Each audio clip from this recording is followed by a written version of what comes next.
Okay, welcome everyone. And today's speaker is Rachael Amaro, our own grad student. And introduction. Thank you, Serena. So welcome. It's my pleasure to introduce Rachael. So many of you, I think maybe everybody knows Rachael. Rachael is a fifth-year graduate student in our astronomy program. She is also an NSF graduate research fellow, distinction. She has been, in the first part of her PhD work, she has been studying the chemical makeup and composition of type 1 supernovae explosions. And in 2021, I think 2021, she joined our group and she has been leading very exciting studies on irradiated brown dwarfs, which you will see it's an emerging and really cool field.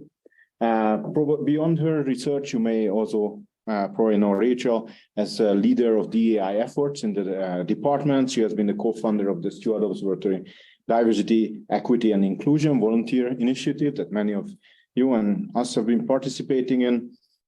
She was recognized recently with the Department of Astronomy's Excellence in Service Award. Congratulations for her leadership in diversity, equity and inclusion. And beyond that, she is also passionate about outreach, and she has been giving multiple talks in Space Drafts, the Teen Astronomy Cafe, and Project Astro. So today, I'm excited to hear about the paper she just submitted 3 minutes ago.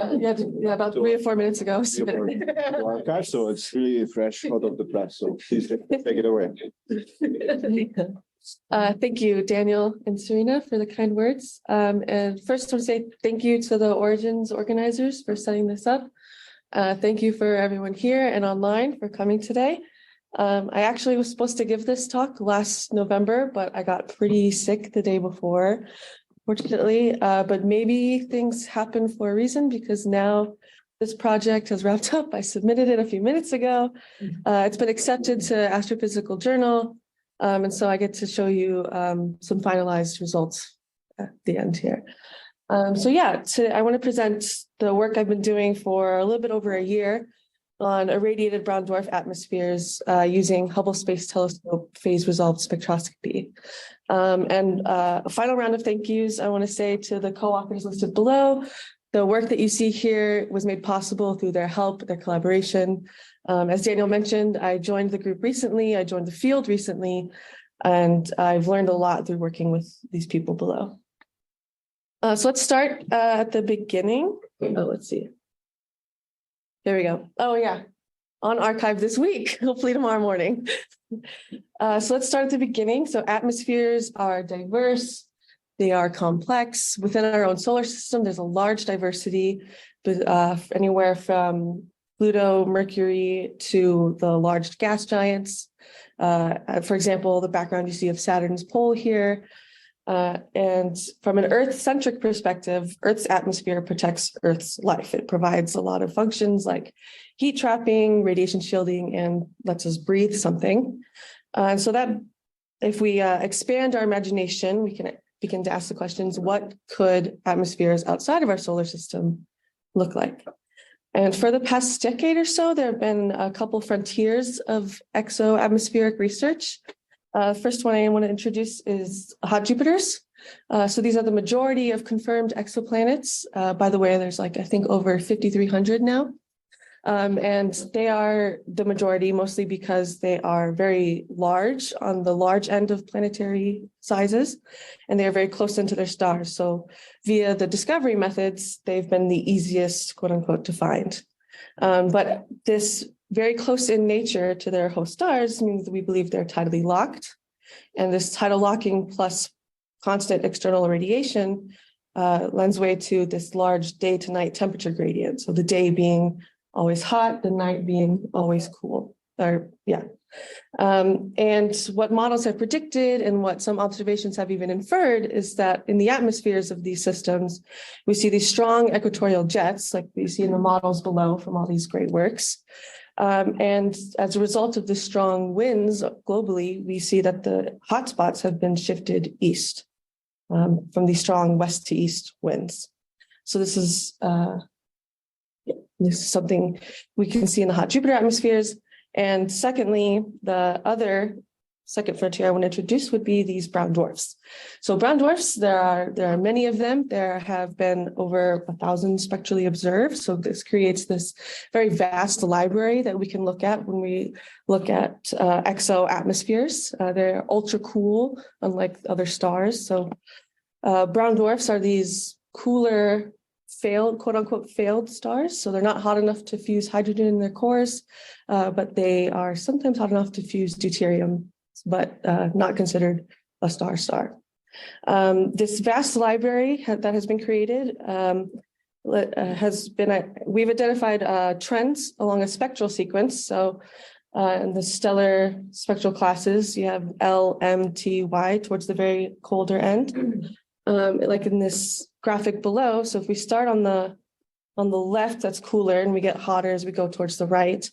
And basically, quickly, the trends that have been discovered along the spectral temperature sequence would be that clouds are below the photosphere when we get really cool towards the T dwarf. We start seeing clouds towards the L dwarfs. And then as we get hotter towards the M stars, the irradiation kind of dissociates the molecules there. So the clouds kind of break up.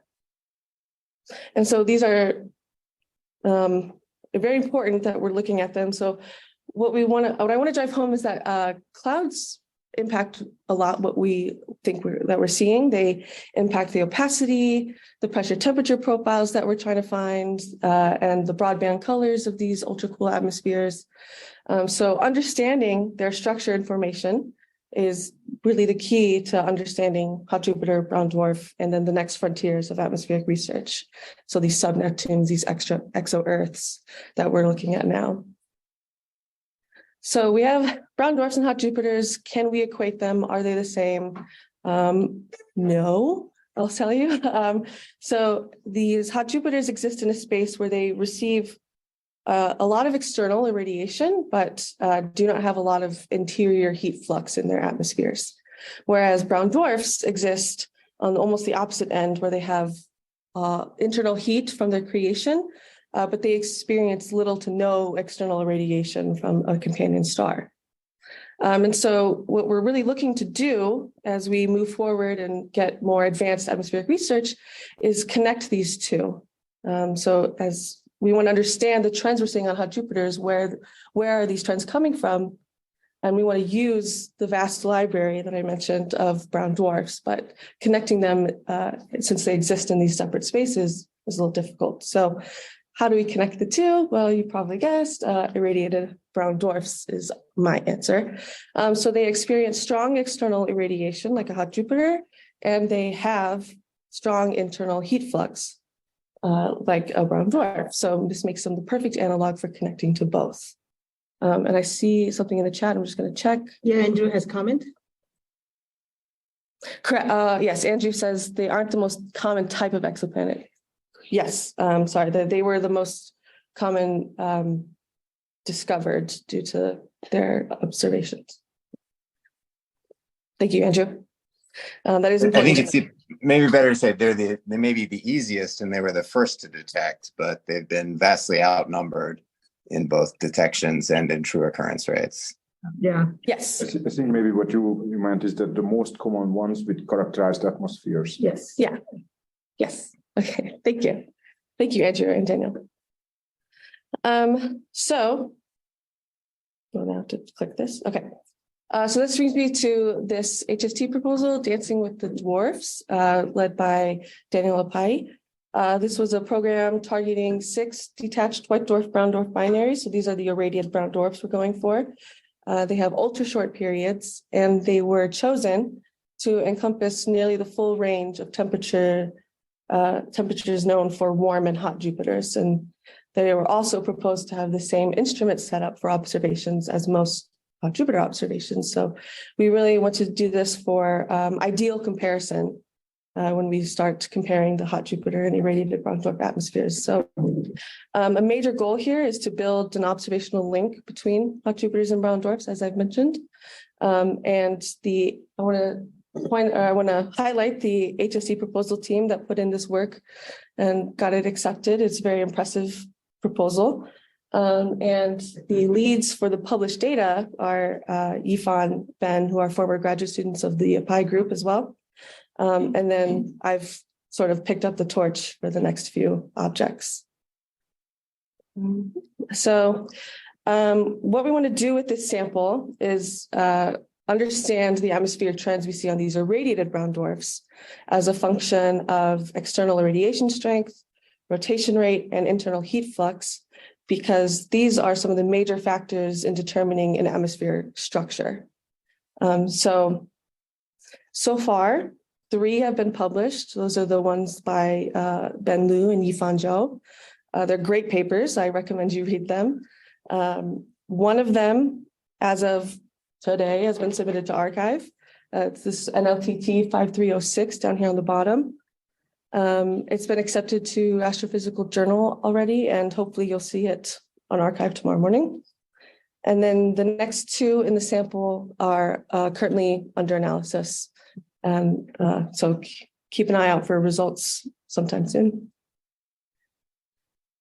So for the rest of the talk, I want to talk about the paper that I've worked on for a little over a year on this system NLTT 5306.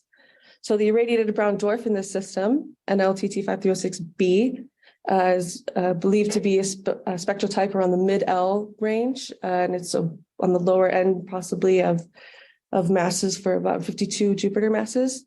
And it's in a very tight orbit around 7,700 Kelvin white dwarf.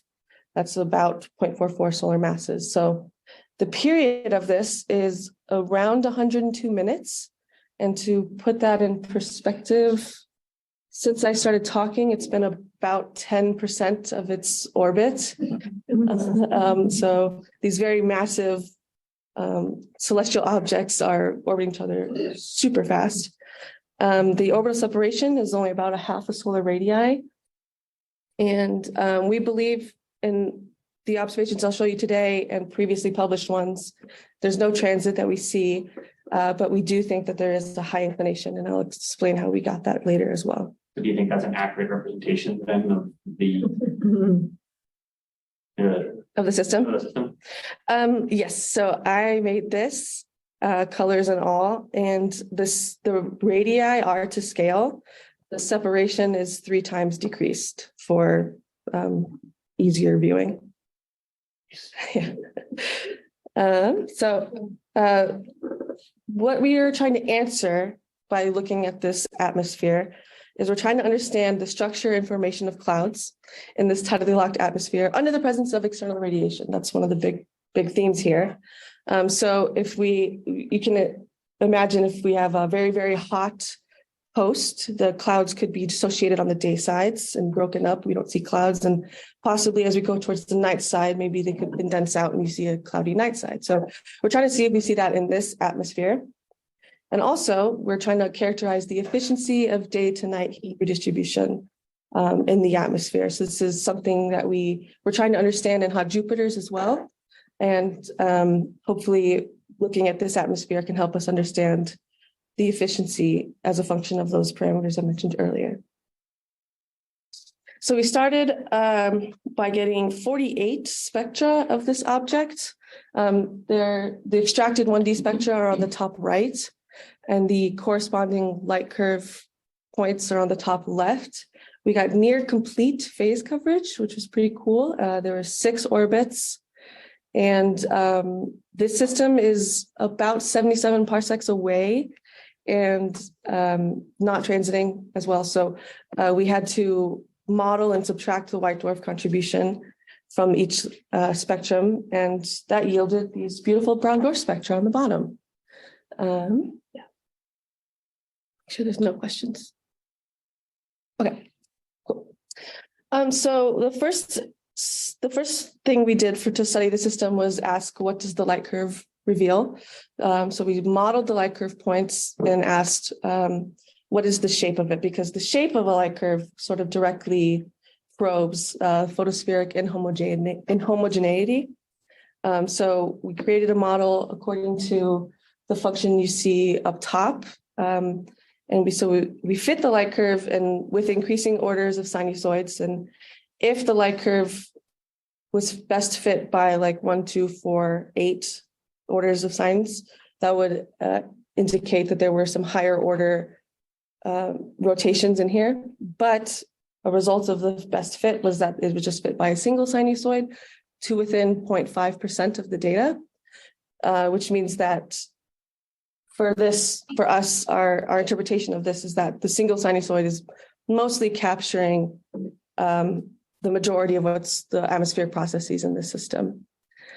But we could then ask the question, we have the spectra, we could ask, is there a wavelength dependence? So we first binned the data into 3 wavelength bins that correspond to common brown dwarf photometry observations. So the 2-mass J, water, and 2-mass H. And the motivation behind looking for a wavelength dependence is that wavelength is also a probe of pressure in the atmosphere, generally speaking. And in observations of field brown dwarfs, there have been pressure-dependent phase shifts in the field brown dwarfs. And 3D models also do predict monotonic phase shifts and amplitude variations. So we're looking to see if we see this in this irradiated brown dwarf. If we period fold the phase curves among those 3 wavelength bins, you see the phase curve shown here on the right for J, water, and H. And what we immediately discovered was that there was a relative phase shift and amplitude variation in the H band versus the other 2 bands, J and water. So this motivated us to look a little more detailed into this wavelength dependence. So 3 wavelength bins turned into 40. And they're shown here in their centers and widths. And making phase curves for each one yielded this monster of a plot. But what I want you to see here is that towards the end, we have this like smaller amplitude variation or smaller amplitude. And as we go towards red, we get a larger amplitude. And it's hard to see by eye, so I did plot it for you as a function of wavelength. So I showed 2 models here. So the K equals 1 sinusoid and K equals 1, 2 sinusoids. They were both pretty much a match as far as fits go. So I do show both. And basically, what this showed was that there was a complex wavelength dependence on the phase curve amplitude and phase offsets.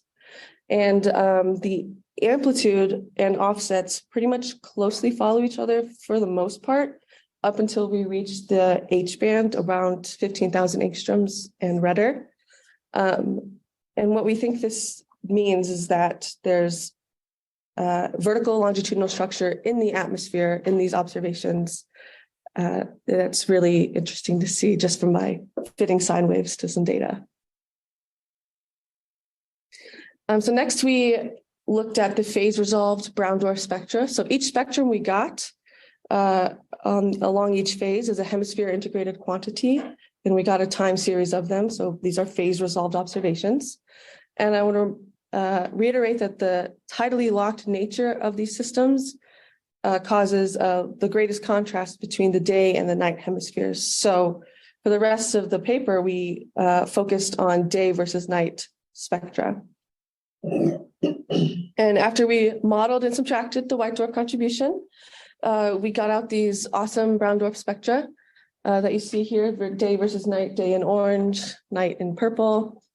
And we immediately noticed day side spectra is 40% brighter in flux. You can see that also in the ratio plot in the middle. And there are spectral variations between the two. So if you just like scale the night side and subtract the two, you don't get a perfect like straight line at 0. So there are spectral variations present. And what we want to look for first was determining the thermal structure of this system. So again, this atmospheric structure is determined by a combination of internal heat flux of this brown dwarf, net absorbed irradiation from the white dwarf, and the opacity structure as a function of lots of things. So what we did was we derived brightness temperatures at each wavelength. And the way to do that is to just fit a black body at a certain temperature and figure out how much the black body would need to emit to match the flux observation. So we got brightness temperatures as a function of wavelength for both day and night. And what we noticed was that there was strong wavelength dependence. The temperatures from hottest to coolest for day and night, so around 1900 to 1500, that falls within the range where silicate clouds are expected to be a dominant opacity source. So we could imagine at this point, we can begin to suspect that day and night sides are covered in silicate clouds. We would do further analysis on this. But also day minus night, shown on the bottom, there's a remarkably uniform temperature difference. Despite the strong wavelength dependence, it seems to be a similar wavelength dependence. So the temperature difference was around 100 Kelvin only, which is pretty small and pretty significant. I'll explain more. Next, we wanted to understand the impact of the external irradiation on the brown dwarf spectral features. So we compared the day and night spectra to a catalog of field brown dwarfs in the Cloud Atlas Near Infrared Spectral Library. This was in part created by Elena Manavakas, which was a former postdoc in the API group as well. This is also a great paper, a lot of great work done here. I encourage, if you want to look at NIR spectra of brown dwarfs, planetary mass objects, and young stellar objects, you should look at this Cloud Atlas catalog.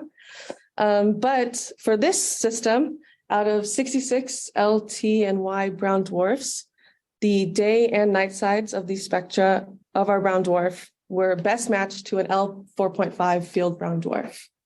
And what's special about this brown dwarf is that it's known to have significant cloud coverage globally. So I want you really to notice on the night side, it's a better match. So the night side is best matched with the field brown dwarf with clouds. And despite the match being not as good, the day side is still best matched by a cloudy field brown dwarf from this catalog. So again, we're sort of getting the picture that there's global cloud coverage on this brown dwarf, but these are field brown dwarfs that experience no irradiation. We wanted to see what irradiation actually does. So we started to solicit some co-authors and that can make some models for us of irradiated atmospheres. But they needed a starting point. So we wanted to establish a baseline so that they could create their models for us. And we started this by comparing the night side spectrum to cloudy non-irradiated models from the Phoenix grid using cloud opacities from Brock et al. 2021. And this is a paper led by a recent PhD graduate, Lacey Brock, and her PhD advisor, Travis Barman, over at LPL. Also an impressive work. I recommend going through it. But what came out of this comparison was that the night side spectrum matched a 1544 Kelvin model. And what this told us was that for the other models, we can expect water, CO, and silicates as a baseline for dominant opacity sources in this atmosphere. So for the models, if we imagine just a regular brown dwarf, non-irradiated, we would expect to start at around 1500 Kelvin with these opacity sources. And then we add on the irradiation and see what we get out of it. So we took 3 sources of models and compared different combinations of cloudy, cloud-free, irradiated, non-irradiated. From these sources, the Phoenix models with the Brock cloud opacities, the Phoenix models that were radiated brown dwarfs, and a grid of Sonora Bobcat models. So these come from Lothringer and Casewell. So Joshua Lothringer and Sarah Casewell are 2 of the co-authors on this. The Sonora Bobcat models were made by Mark Marley and co. And one of his former students, Laura Mayorga, kind of led the lead on comparing the Sonora Bobcat models. So so Laura and Mark are also 2 other co-authors that made this study possible. And there are a lot of models shown on the right, but what I want you to focus on are that the night side in the middle, or the best matched model to the night side is shown in the middle. So it's cloudy, it's not irradiated, and it's a temperature around 1544. And the day side is best matched by a model on the bottom, which is cloudy, irradiated, and a temperature of around 1539. So once again, we are further confirming our suspicions that both hemispheres are cloudy. because as you can see, the cloud-free models on the top don't fit the data at all. So the On the clouds, left as well. On the left, the data don't quite fit in short wavelength, right? correct. The models don't fit perfectly, Yeah. but the cloudy models fit much better than the cloud-free models on top. So we interpret this as cloudy is working for the most part. Do you know why that in short wavelength it may not fit? Just imperfect line lists, opacities, treatments for clouds. There's lots of things that can affect the models here. And I also want to point out that the models that are best fit both have similar temperatures. So this does agree with the small temperature difference we noticed in the brightness temperatures as well. So things are looking good, I'd say. Next, we asked a general circulation model simulator person, Shen-Yu Tan at Oxford, and Vivian Parmentier over at Oxford as well. There are co-authors on this paper. We wanted to ask them to create a general circulation model for this atmosphere to get a sense of what's driving the circulation here. So what they had time to do really was use a cloud-free hot Jupiter GCM that was adapted to the parameters of a white dwarf brown dwarf system.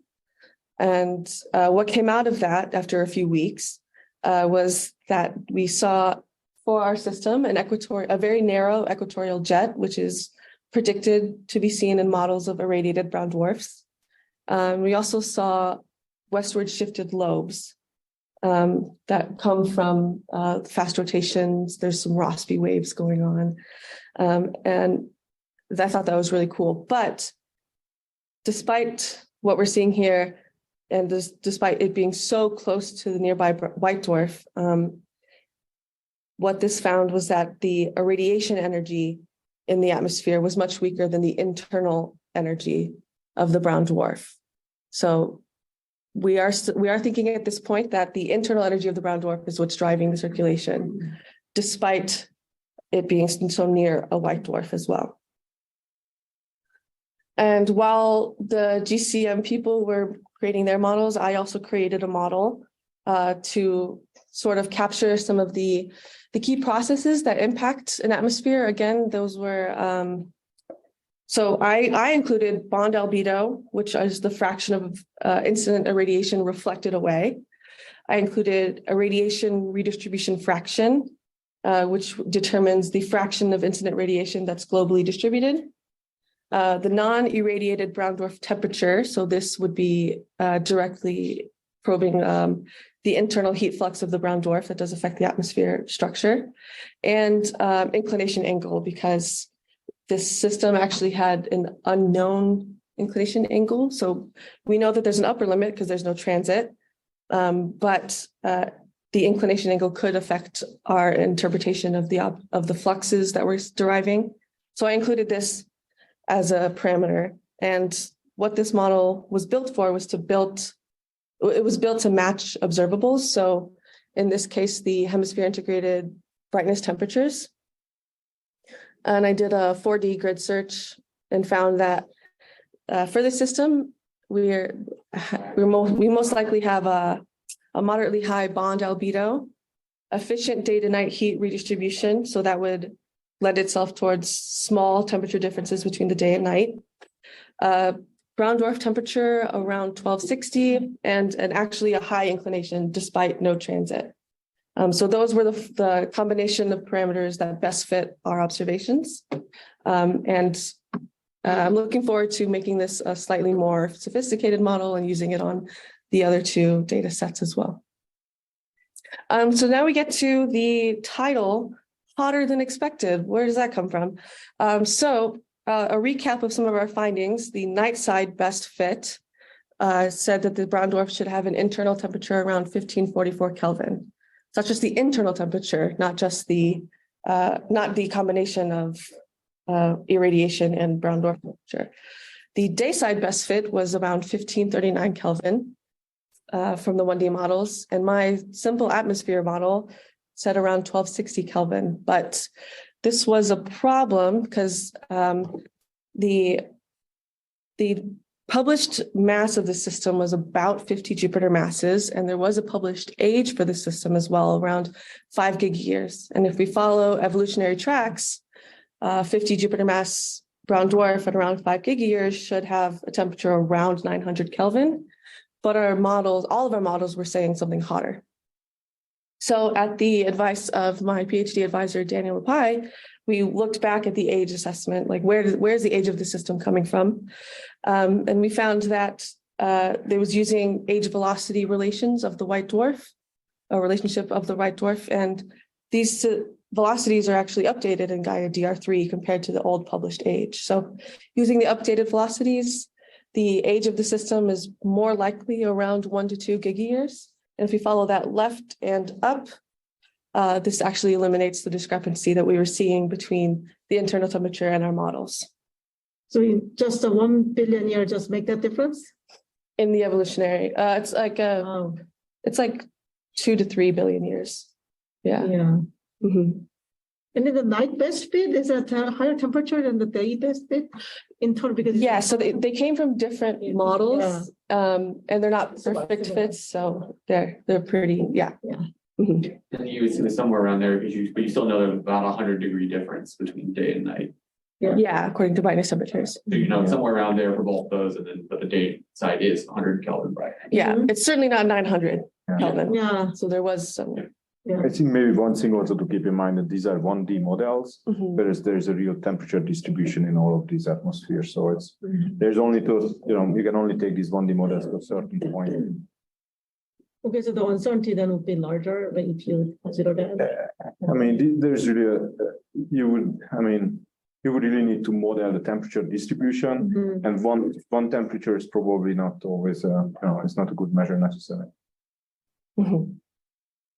Yeah, so we sort of reconciled this discrepancy, but comparing to the other white dwarf brown systems, it's still a little hotter than expected. So if we compare to SDSS 1411b, white dwarf 1037, oh no, all the text went away. Okay, I will say it to you then. So the other three are shown on the right side, and LTT 536b is on the left side. So the x-axis is a function of external irradiation flux. So on the top panel, we see that the night side of NLTT 5306b is actually still hotter than we see in the other white dwarf brown dwarf systems. What we attribute that to is that this system is dominated by the internal heat flux, whereas the other systems in their published analyses are not dominated by their internal heat flux. The external irradiation does have an impact on those brown dwarfs. But the good news is that if we take the temperature difference, the day and night temperature, brightness temperatures, subtract the two and compare them to hot Jupiters that have day and night brightness temperature differences, NLTT 5306b and the other white dwarf brown dwarf systems do seem to follow the same relationship as hot Jupiters. So this is not confirmed. Do I suspect it's true? Yes. But we have some more white dwarf, brown dwarf objects to compare to. So this is a preliminary comparison, but it does support the fact that these white dwarf, brown dwarf systems are good analogs for understanding hot Jupiter systems. So I will leave you with this summary slide of the 400 things I showed you today. And I also want to highlight that I have a video abstract online. It's about 10 times shorter than this talk was. And you can find it at my website. Yeah. So thank you. Right. Question. Very quick presentation, by the way. So I wanted to ask about how rare is to find these systems. You have a white dwarf and a brown dwarf. I mean, stuff that hot Jupiters are intrinsically rare. And if I recall well about, I'm not brown dwarfs in that field, but a brown dwarf in proximity also are rare.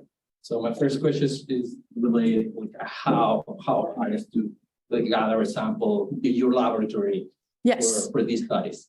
So I was not around for creating the sample, but from what I've learned from the people before me, that these are very rare systems in general. There's, I think, order 10 or less that are known out of the thousands and thousands of brown dwarfs that are known.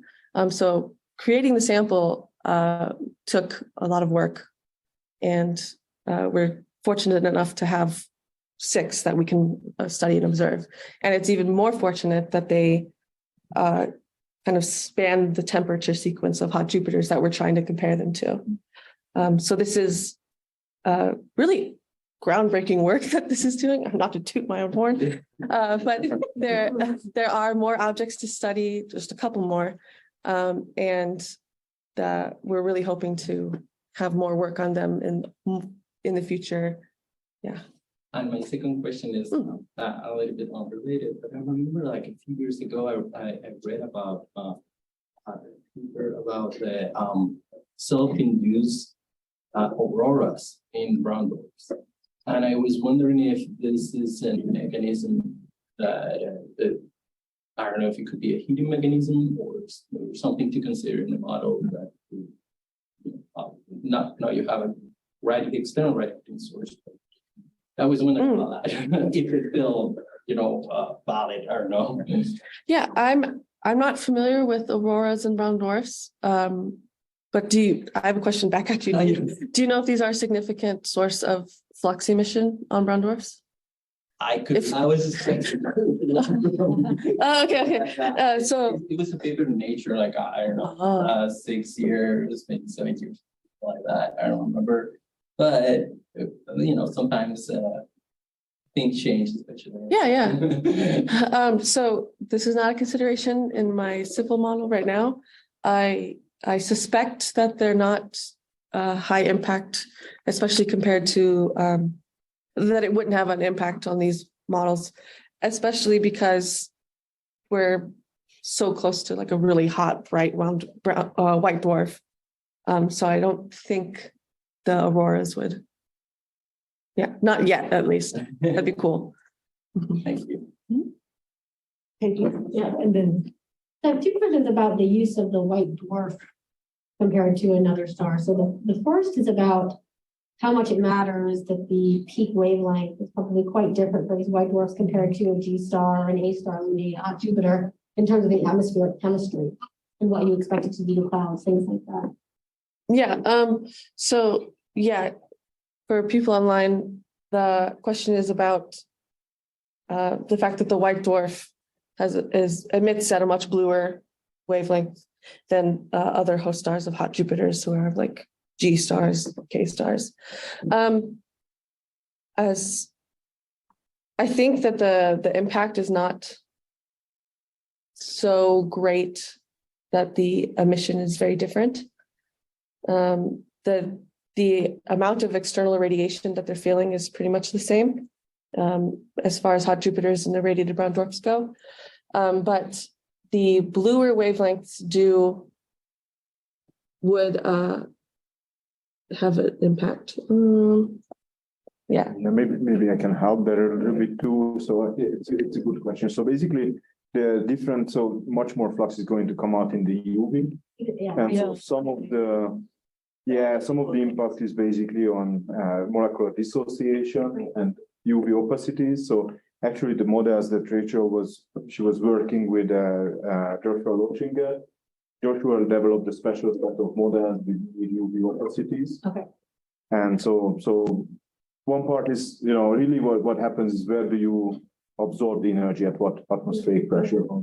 Right, but I mean, that's obviously, but the extent to which there is a correlation between external radiation and temperature, right, is a strong function of the deposition depth of the energy, right? So that's why I would think it would be potentially quite different. Yeah, it's different to some level, and we can reproduce it with the model. Okay, but yeah, I guess if you have the opacities, you could. Yes. And then my second question is about the age of these objects and what that age means given the progenitor system. So what are the progenitors of these white dwarf, brown dwarf systems? So we think that they are some main sequence star that underwent red giant phase that engulfed the brown dwarf and actually caused orbital decay, bringing them in. Right, so is this really a good comparison with a field brown dwarf? Because they were engulfed in a red giant. And Or- they underwent, so they obviously underwent they were exposed to a lot of different things. Like, I guess the idea is they didn't include anything, the tidal heating wasn't important, and they underwent orbital decay, like. Yeah, so as far as I understand, the surface gravity on these systems kind of keeps them close enough in that they don't lose a lot, they don't accrete a lot. But even if they did, the atmospheres towards the top levels would be hydrogen. The red giant also hydrogen, so it's not believed to have like such a large impact that these are totally different objects now. And I guess the heating that would happen while it was being engulfed and doesn't matter, it doesn't get. That's all re-radiated away relatively quickly, so it's okay. I think yes. I think you're asking about like internal heat deposition. That's something that we did consider actually, because we were like, first of all, this object is hot. Maybe there's something that happened while it was being created. But I don't think we thought that it was a viable path for this system. And I'm trying to remember why. It's in the paper. And then I guess similarly, what about the white dwarf cooling ages as a relevant metric? Because of course, the white dwarf cooling ages are they accounting for the fact that maybe there was some of the envelope disrupted by the brown dwarf or? Yeah. So I think that the evolution from a regular main sequence star to a white dwarf was somewhat truncated by the fact that there was a brown dwarf inside of it messing it up. And I do think that the cooling ages take that into account because we do end up with these pretty low mass white dwarfs, 0.44. Yeah.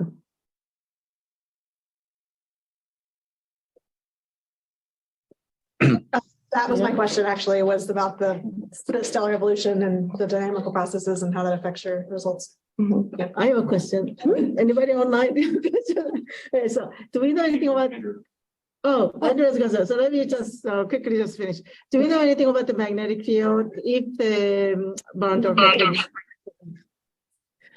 Yes, actually. That would affect probably whether that would affect the.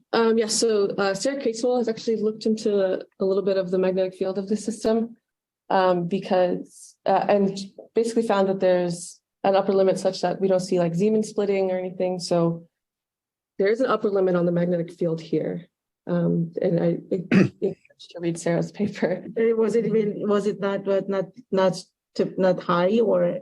Yeah, it's not high enough to explain some of the features that we see. All right. Andrew. So one of the most interesting properties of hot Jupiters is that their radii are larger than basic models predict, so-called inflated radius problem.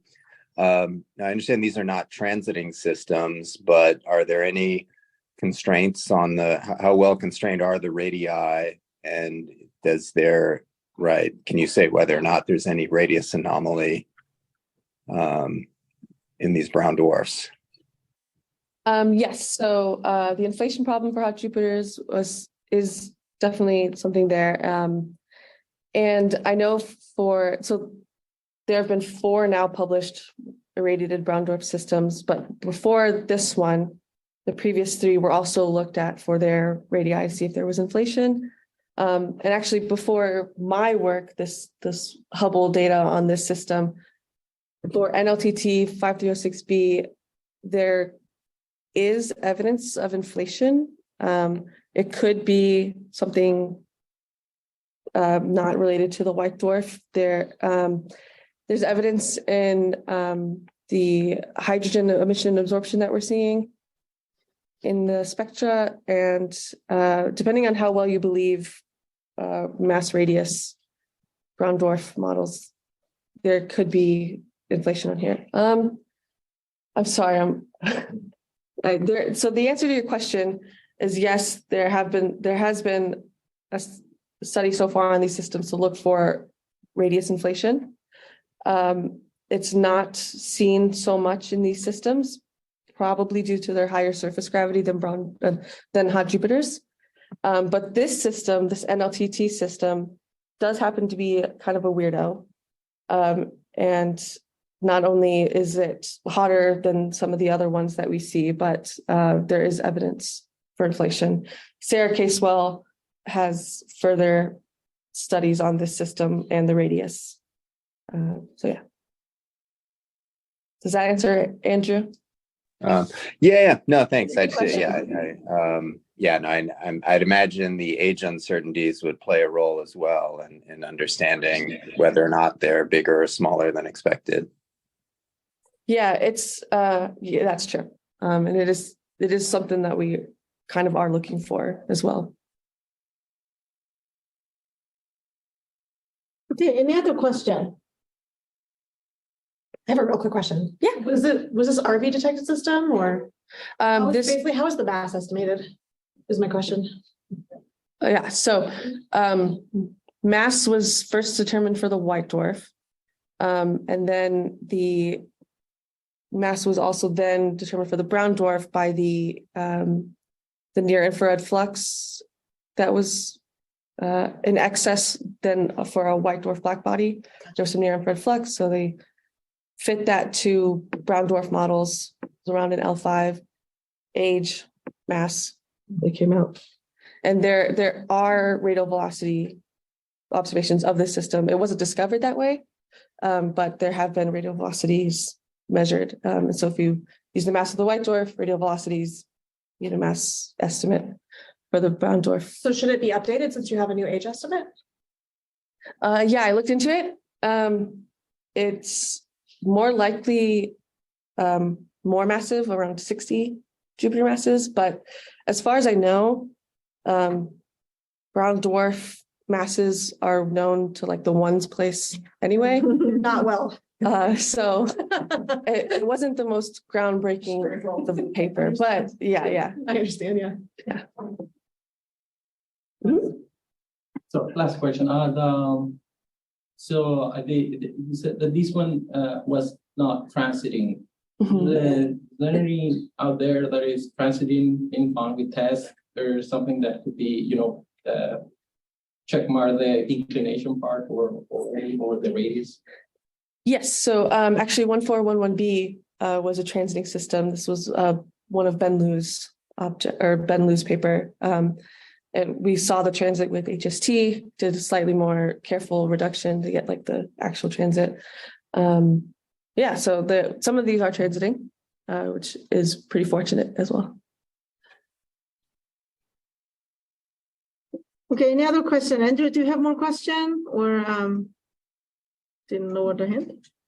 I have a question while waiting. So how many of such system with a white dwarf and brown dwarf system are known? Do you have a kind of rough idea? Because I know there's something that, there are a couple of them at least, obviously. Yeah, white dwarf, brown dwarf systems in these ultra short periods, less than 10. Oh. There are a handful more that are slightly larger out radii that wouldn't be so good for like these irradiated brown dwarf studies, but they are good for like figuring out pair models and stuff. Right. They are still useful objects. Yeah. Okay, if there's no other question, let's thank Rachael. And